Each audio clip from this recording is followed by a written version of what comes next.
Let me guess, you clicked on this video, you're eating clean, you're training hard, you're doing all the cardio in the world, but you're just still not losing body fat. The reason is that your metabolism might be slowing down. And in this video, I'm gonna go through 12 mistakes that could be the reason why that you are not in a metabolically efficient place to lose that body fat. Before we get into the video, why should you listen to me? IFBB pro Josh Bridgman and I have been a competitive professional bodybuilder for the last 5 years. But much more importantly than that, I have been an online coach for over a decade now, and I have helped thousands of people just like you who are watching this video. All of these people here that I've helped change their lives, and I know how to do it. I've done this time and time again, and I quite literally have the blueprint, and I'm gonna go through it with you in this video, so keep watching to finally fix that metabolism. Before we get into it, we have to understand what metabolism is. Some people just think it's like a magic number, we put it out the air, we guess what it is, but metabolism is much more important than that. It's the total amount of energy that the body uses every single day. That includes your basal metabolic rate, which is how much you walk, how much you digest, you breathe, you sleep, what it takes to move your muscles day to day, on top of your physical activity on top of that. So it can already vary person to person. If you're someone who works on your feet all day versus someone who's sedentary and sits all day, you're gonna have vastly different metabolisms. Here's the kicker, metabolism isn't fixed.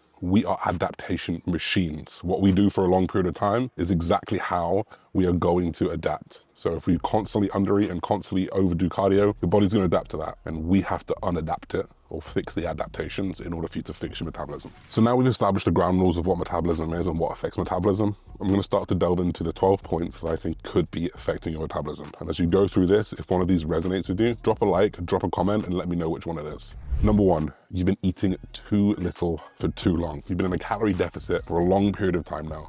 Your body has adapted to that amount of calories and you've got nowhere to go. If you're eating 2,000 calories as a male or 1,500 calories as a female, and you've still got big chunks of body fat to lose, you just have got nowhere to go. You're gonna find you've got no energy levels, and you're gonna find that your hormone production is going to start to dwindle. That goes for thyroid for women and men, and it goes for testosterone largely for men as well. And once we start to see those adaptations in hormones come down, you're just fighting an uphill battle when it comes to metabolism. Number two, you're not eating enough protein. Protein protects your muscle during a deficit, and if you've got less muscle, you just have less metabolism and a lower metabolic rate. Plus, protein has a higher thermic effect of feeding than any other macronutrient, which means it quite literally boosts your metabolism. It takes more to digest it than any of the macronutrients that you need to be focused on. The next thing is, you're just doing too much. You're overtraining, you're under-recovering, and more isn't always better. Training 7 days a week, you've got no rest, the sleep is starting to get affected. Cortisol massively spikes when you do that, which is a stress hormone that completely wrecks your thyroid,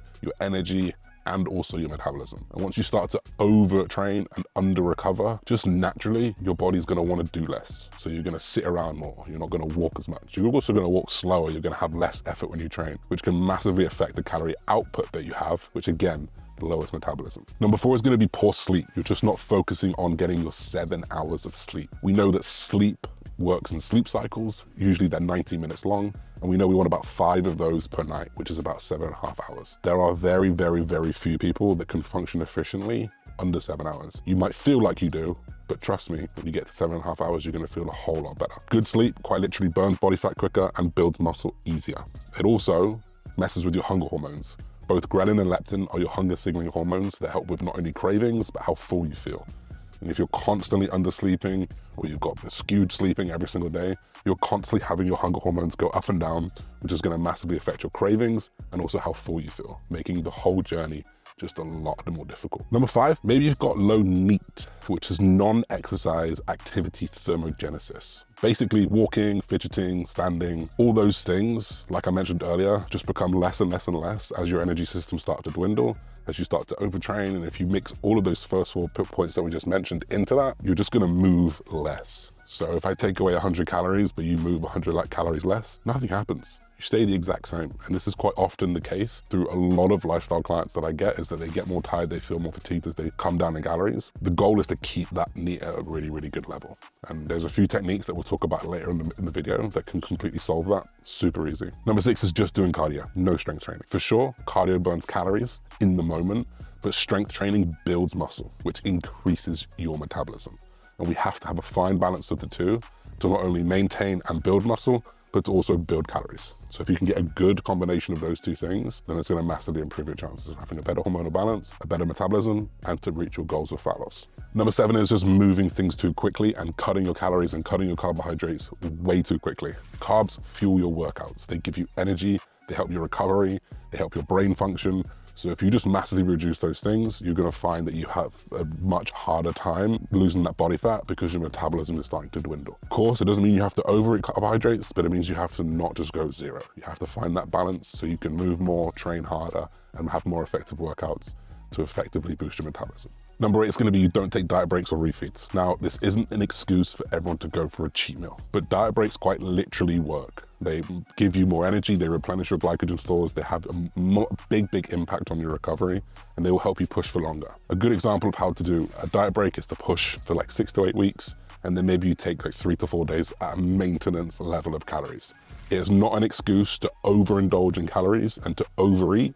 It's actually an excuse to go to maintenance, which means that you're eating more than a deficit, but you're not gaining weight because you're at maintenance level of calories. We'll go into recommendations of that towards the end of the video. Number 9, you're overusing stimulants. Too much caffeine, fat burners can just fry your adrenals. You might feel wired and you might feel like you're having really good workouts, but your system is stressed. It raises cortisol, the long-term stress downregulates your metabolism, it inhibits sleep, and it quite literally just makes you less efficient. And there is a balance that you can find with caffeine that isn't overdoing it, but it's the right amount for performance and it's not too much for recovery. Number 10 is inconsistent eating patterns. You eat different foods every day, you eat at different times every day, and you don't get your body into a routine to not only digest and rest and recover, but you're just kind of doing guesswork. And this is where it can really help to have a meal plan and actually plan day to day, and having consistent food to fuel the metaphoric fire and stoke the metaphorical fire throughout the day becomes a much better idea. Number 11, you're not tracking accurately or at all. You're not tracking your calories, you're not tracking your steps, you're not tracking your training. So you just have no control and recovery, and you have no control over the full fundamentals of losing body fat. What I suggest you do is quite literally just track these things, and you're going to find that everything gets a lot more manageable. And once you have the data, you just know exactly what's happening. Number 12, finally, you're just micronutrient deficient. You're low on iodine, selenium, iron, B vitamins, all of these things that help impact the thyroid. Most people in a calorie deficit don't get enough nutrients, and that's the problem. What you need to focus on when you're in a deficit is getting very good nutrition with a wide spectrum of micronutrients and ensuring that you're meeting those micronutrient needs rather than just eating terribly. You know, ditch the protein bars, pick up some like red meat, pick up some good food, good vegetables, good fruit. And trust me, you're gonna feel better, you're gonna process things better, and you're gonna have way more energy to then put more effort in. So now we've established those 11 to 12 points that maybe you've only got a few of those going wrong. I think it's time to fix them. And this is how I implement these things with all of my clients after we metabolically assess them and we put them through an assessment. Every single person that comes through our program, we'll put them through a metabolic assessment. 7 out of 10 people are absolutely fine, but 3 out of 10 people, they're just missing some of those fundamentals. And these next 10 points that I go through are gonna be the things that we manipulate if they need them. And we find that 99% of the time, things get fixed. That 1% of the time, there's like an actual underlying thyroid or hormone issue. So number 1 is gonna be reverse diet. This is just dieting out of a long-term diet very slowly if you've been under eating for a long time. You have to be meticulous in this. You have to just drip feed calories in. And 9 times out of 10 guys, you're gonna find that body weight goes down because all you're doing is fueling yourself better, you're training harder, you're working harder, you're walking faster, you're building more muscle, which, like we just said earlier in the video, builds more muscle. So if we can be meticulous and we can control the intake at a very steady rate, controlling body weight and all of those metrics, you're gonna have a really good time seeing how fast your metabolism goes. Trust me, there's method to the madness. Next thing, eat enough protein. 1 gram per pound of body weight. We already talked about what the negatives of not eating enough protein are and also the positives. So just make sure you're getting your protein in. The next thing is gonna be to strength train. You need to be strength training 3 to 5 times a week. If you're a very busy person, 3 times is great. It's more than enough. You don't need to be doing these huge bodybuilder splits trying to be Mr. Olympia. If you have a little bit more time available, 4 is a very good place to build muscle. 5 is for those people who are more serious and really wanna focus on physique development. But this is gonna be like building muscle 101, and muscle is metabolic gold. Next thing, increase your NEAT, or actually just track your NEAT. We always aim for our clients between 8 and 10K steps a day. Steps decrease blood pressure, improve blood glucose, increase your digestion. They also just burn a lot more calories. So if you've got a higher baseline of burning calories, you're gonna get away with eating a little bit more food, and you're gonna slow down the decreasing in your metabolism, which we know is going to happen anyway. The next thing is going to be sleep. I want you to sleep 7 to 9 hours a night, like we mentioned, and take at least 2 rest days a week. And now for a lot of you guys, you don't want to take the rest, that's absolutely fine, but 2 days a week is going to be perfect for you. And make sure on those rest days you do fully rest, you recover, you eat right, and also you sleep. Number 6, add refeed days or diet breaks. Honestly, people get like way too cheat meal hungry. And I don't care about the word cheat meal, whatever you want to call it, it doesn't matter. But I'm much more focused on like getting a good 7 to 8 week dieting in, lose a good 8 pounds of body fat, 4 or 5 kilos of body fat, and then potentially there's room to add those refeeds in, add those maintenance breaks in, which all we do, like we said, is replenish glycogen stores, replenish your ability to recover, and allow you to push even harder when you go back into the diet. The next thing is going to be use carbohydrates strategically. With our clients, what we like to do is have a good chunk pre-workout and a good chunk post-workout. You have some pre-workout to fuel yourself for the session, and then you want them post-workout to replenish yourself for the session. This is going to ensure that you have the maximum ability to train well, to build muscle, and to sustain muscle. Not only that, we have an enzyme in our body called GULT4, glucose transporter 4, and while you train, it actually stimulates the upregulation of that, so you have a bigger ability to absorb and use those carbohydrates post-workout, which is why for us, we always have a bigger chunk of those carbohydrates post-workout. The next thing is going to be to track honestly. Like if you've got a coach or if you've got MyFitnessPal that you track, put everything in.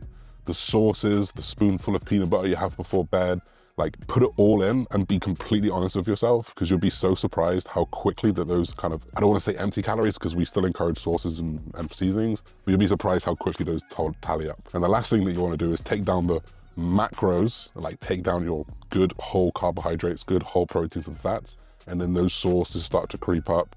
The slices of peanut butter the spoons of peanut butter start to creep up. The extra spoon of jam starts to creep up. And you're replacing good solid nutrition with much poorer nutrition, which we know can affect you on a micronutrient level. Then I want you to supplement smartly. This is a really, really good one that a lot of people don't do. If you cannot get what you need from your daily targets, whether that be eating well, whether that be getting out and getting some sun, we want to replace those. Magnesium, omegas, a quality multivitamin, vitamin D, all of these are very, very important for hormone support, thyroid support, and making sure that you're not malnutritioned, which is very, very important. Finally, guys, be patient. Your body will respond when you treat it right. If you can implement all of these things above, I promise you, you're gonna feel better, you're gonna look better, and you're just overall gonna work much, much more efficiently, and you're gonna start to see that body fat drop off really, really well, and your results come much faster. Now, I can appreciate that this is a lot of information in one video, and if it feels like it's overwhelmed you, just drop a comment below and I'll try and explain it a little bit more. But if you've hit a plateau, you feel like your metabolism is broken, it's not, you just need the right approach. If any of these comments hit home, comment below which one it is, and I would love to hear your experience with it and see if we can fix it. Now, your body isn't broken, it just needs better direction.